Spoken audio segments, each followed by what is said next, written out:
El siguiente documento que os presento es la llamada Piedra de Palermo. La Piedra de Palermo, como su nombre indica, se guarda hoy en el Museo de Palermo, en Sicilia. Nadie sabe muy bien cómo llegó hasta allí, pero es un documento de una importancia excepcional. En realidad, como veis, es un fragmento, es un trozo de piedra basáltica de un documento que debió ser mucho más grande y mucho más completo. El documento completo lo podéis ver en esta otra diapositiva. Fijaros que la letra P corresponde a la Piedra de Palermo. Y como podéis ver, tenemos otros fragmentos de este gran documento. Por ejemplo, el fragmento marcado como K1 es un fragmento que se guarda hoy en el Museo del Cairo, de ahí la K, y como veis tiene un tamaño casi idéntico al de la Piedra de Palermo, aunque es un documento un poco menos conocido. Y después podéis ver otros documentos más pequeñitos, marcados con otras siglas, algunos de los cuales están en el Museo del Cairo y otros en Londres, en el Petrie Museum. Si os fijáis, el conjunto dista mucho de ser completo. Tenemos solamente fragmentos de estos anales.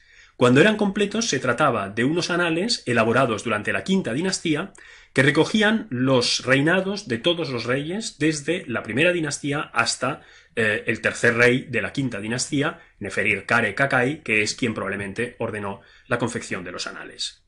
Nos encontramos una vez más ante un documento de carácter ritual, no es un documento histórico, es un documento colocado en un templo con un objetivo ritual, como veremos inmediatamente. Ahora me gustaría que os fijarais en esta línea de la Piedra de Palermo. Esto es solamente una de las líneas del documento que se guarda en Palermo. Como podéis ver, cada una de las líneas está dividida en tres registros. El registro superior contiene simplemente el nombre del rey y el nombre de su madre. En este caso, como veis, es fragmentario. En realidad conservamos justamente el fragmento que viene a la derecha de esta línea que veis aquí, a la derecha, por tanto, de la Piedra de Palermo, y conservamos el nombre del rey y el nombre de la madre. El rey es el rey Den, que es el quinto de la primera dinastía. Y la madre se llama Meretneit. Y aquí lo que tenemos es el final del nombre de la madre con un último signo, que es un determinativo. Este último signo, este jeroglífico, que representa a una mujer sentada, es un determinativo, es decir, un signo que indica el campo semántico de la palabra que precede, pero que no se lee. Solamente indica que lo que precede es una mujer, porque es un signo de una mujer sentada. Por lo tanto, lo que tenemos es efectivamente el nombre de la madre del rey. El resto del registro queda libre, porque una vez que se ha terminado de escribir el nombre del rey y de su madre, el resto del registro queda libre. ¿Dónde se empieza a escribir el nombre del rey? Se empieza a escribir en la casilla que coincide con su primer año de reinado. ¿Por qué? Porque estos son unos anales, es decir, lo que se registran son acontecimientos año por año. Efectivamente, los dos registros inferiores, como podéis ver, están subdivididos en casillas.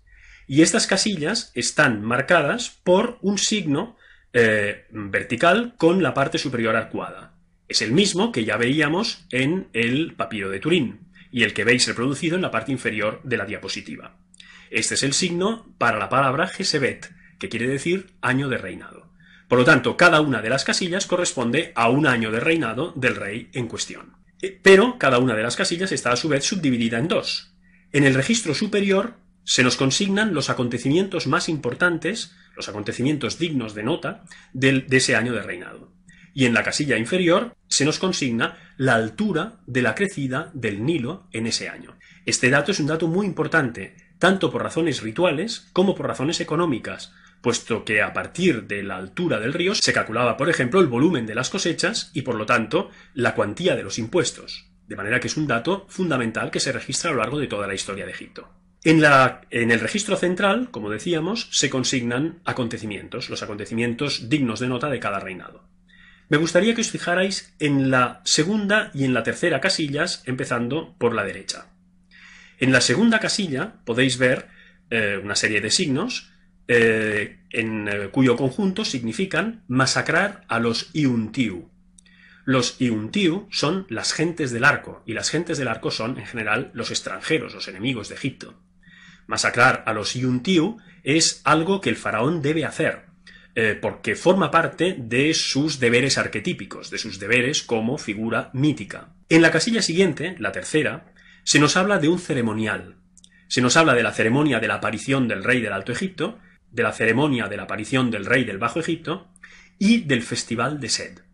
El Festival de Sed es un gran ceremonial regio que el rey celebraba llegado su 30 año de reinado, porque los egipcios pensaban que en ese momento las fuerzas del rey estaban debilitadas y por lo tanto debían regenerarse, para bien no solo del rey, sino en general de toda la sociedad humana y de toda la naturaleza.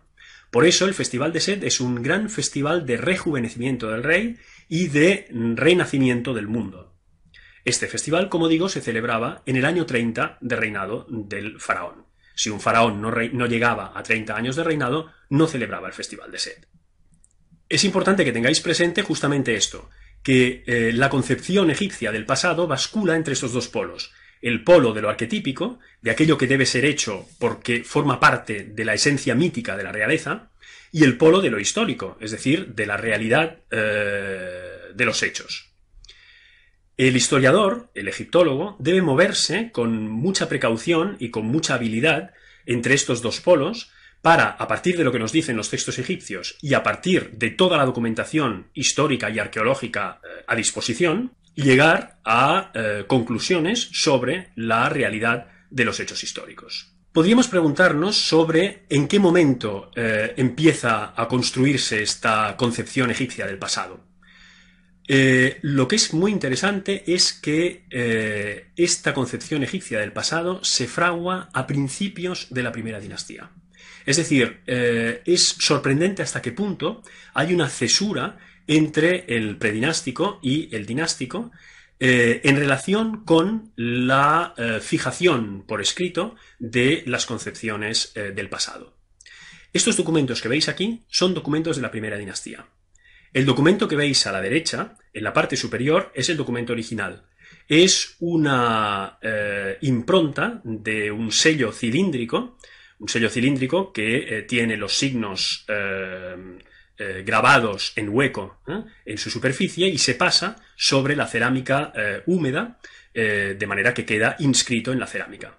Estos fragmentos de cerámica servían para tapar recipientes de cerámica, vasijas de cerámica, que de esta manera quedaban tapadas y selladas. En la parte inferior, el dibujo reproduce este sello. No podemos entrar en detalles ahora, pero en este sello lo que tenemos es una serie de columnas, como podéis ver. Algunas de estas columnas empiezan con un pájaro, con un halcón. Ese halcón, en realidad, es otro de los títulos de la realeza faraónica. Antes hemos conocido el título de Nishut-Biti, rey del Alto y Bajo Egipto. Ahora vamos a conocer el título de Horus. Es el título que identifica al faraón con el dios Horus, que es un dios cósmico. Es un dios que representa la totalidad del universo. Y el faraón se identifica con él porque de alguna manera es responsable de la armonía del universo. Entonces aquí tenemos al dios Horus encabezando algunas de las columnas e inmediatamente después tenemos el nombre del rey por el título de Horus. En la segunda columna, por debajo del halcón, tenemos el nombre del rey Narmer. En la cuarta columna, por debajo del halcón, tenemos, o mejor dicho, agarrado de las garras del halcón, tenemos los jeroglíficos que conforman el nombre del rey Aja. En la sexta columna tenemos el nombre del rey Yer. En la séptima, el nombre del rey Jet, que se escribe con una serpiente. Y en la octava, el nombre del rey Den. Estos son los primeros 5 reyes de la primera dinastía. Y esta es la lista real más antigua que conocemos. Conocemos otras listas reales que empiezan también con Narmer, primer rey de la primera dinastía, y no conocemos absolutamente ninguna lista que enumere reyes predinásticos inmediatamente anteriores, que los hubo, como veremos, ni que enumere, por ejemplo, últimos reyes del predinástico y primeros reyes de la primera dinastía, sino que las listas que poseemos empiezan indefectiblemente con el primer rey de la primera dinastía, que es Narmer. Esto es muy interesante porque nos indica que esta tradición, esta concepción del pasado de los egipcios se fraguó, empezó justamente desde el principio de la primera dinastía. Fue algo intencionado, una invención intencionada de la corte egipcia de muy comienzos del dinástico. Si ahora os fijáis en la fotografía de la izquierda, podéis ver una etiqueta. Esta etiqueta, por la derecha, está encabezada por el signo que ya hemos visto varias veces, si os fijáis. Un signo vertical arcuado en la parte superior. Este signo una vez más insisto, es el signo Gesebet, que quiere decir año. Esta etiqueta es una etiqueta analística. Los jeroglíficos que hay inmediatamente a la izquierda del signo Gesebet son jeroglíficos que nos indican, que nos dan cuenta de los principales acontecimientos del año de reinado en cuestión. Si os fijáis, en la parte central de la etiqueta tenemos otra vez un halcón perchado encima de un signo rectangular, del cual hablaremos en los próximos vídeos. Dentro de este signo rectangular está el nombre del rey. Es el rey Den, que ya mencionábamos a propósito del sello que hemos visto hace un momento. El rey Den es el quinto rey de la primera dinastía, el mismo al que nos referíamos cuando hablábamos de la piedra de Palermo, de la línea que os he explicado de la piedra de Palermo. ¿Qué quiere decir esto? Esto quiere decir que esta etiqueta nos señala los acontecimientos principales de uno de los años de reinado del rey Den.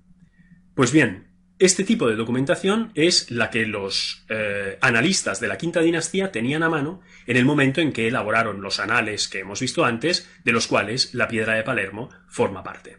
Por tanto, uno de los acontecimientos del reinado del rey Den consignados en la piedra de Palermo lo tenemos justamente reproducido aquí. Y este acontecimiento es el del Festival de Sed, del que hablábamos antes a propósito de la piedra de Palermo y del que volveremos a hablar más adelante cuando analicemos en su contexto este mismo documento, esta misma etiqueta. Pero ya os avanzo que esta representación que tenéis inmediatamente por debajo del arco del signo Gesebet, esta representación de un rey sentado en el trono con la corona y el flagelo, y también el rey corriendo entre tres marcas en forma de media luna, esta representación es una representación de dos de las ceremonias más importantes que se celebraban en el contexto del Festival de Sed. Ahora estamos pues ya en condiciones de definir la periodización de la historia de Egipto. Lo vamos a hacer por milenios, porque de esta manera os resultará más fácil retenerla. En el quinto y el cuarto milenios antes de Cristo tuvo lugar la neolitización del Valle del Nilo y se desarrolla lo que llamamos el predinástico, que es a lo que nos vamos a dedicar a lo largo de los vídeos que van a seguir en esta misma lección. Entre el predinástico y el comienzo de la época histórica tenemos un acontecimiento fundamental, que es la unificación, o una serie de acontecimientos, como veremos en su momento. Para escoger una fecha puntual y redondeada, vamos a hablar del año 3100.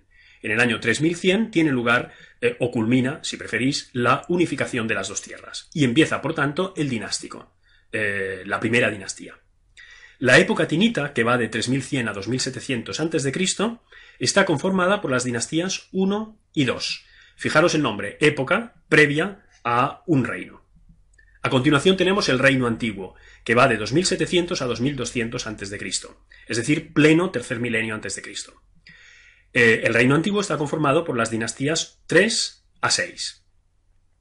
Luego tiene lugar el primer periodo intermedio, con el que termina el tercer milenio, y va de 2200 a 2050 a.C. Está conformado por las dinastías 7 a principios de la 11, y debéis tener en cuenta, como ya hemos comentado antes, que estas dinastías en gran medida son paralelas, es decir, son contemporáneas. Por tanto, no es que haya un gran lapso de tiempo, como podéis ver, sino que los dinastas de esta época se superponen en gran medida.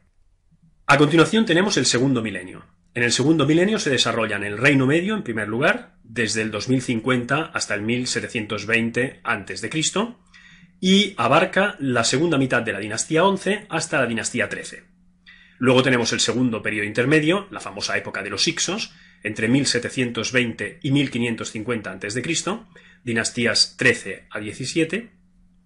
Y finalmente tenemos el Reino Nuevo, desde 1550 a 1080 a.C., dinastías 18 a 20. Finalmente, en el primer milenio nos encontramos con el tercer periodo intermedio, que va de 1080 a 664 a.C. y que abarca las dinastías 21 a 25. La baja época, de 664 a 332, fijaros, palabra época, porque ya estamos al final de las 6 etapas centrales de la periodización, de la dinastía 26 a la 30, y la segunda dominación persa, que para Manetón constituye la dinastía 31, pero que nosotros preferimos denominar simplemente segunda dominación persa. finalmente la conquista de Egipto por Alejandro, que tiene lugar en el año 332 a.C., y ya a partir de aquí la época grecorromana, que dura desde el 332 a.C. hasta el 395 después de Cristo, que es el momento en que el Imperio Romano se separa definitivamente entre Imperio Romano de Oriente e Imperio Romano de Occidente, y por lo tanto Egipto queda dentro del ámbito del Imperio Bizantino.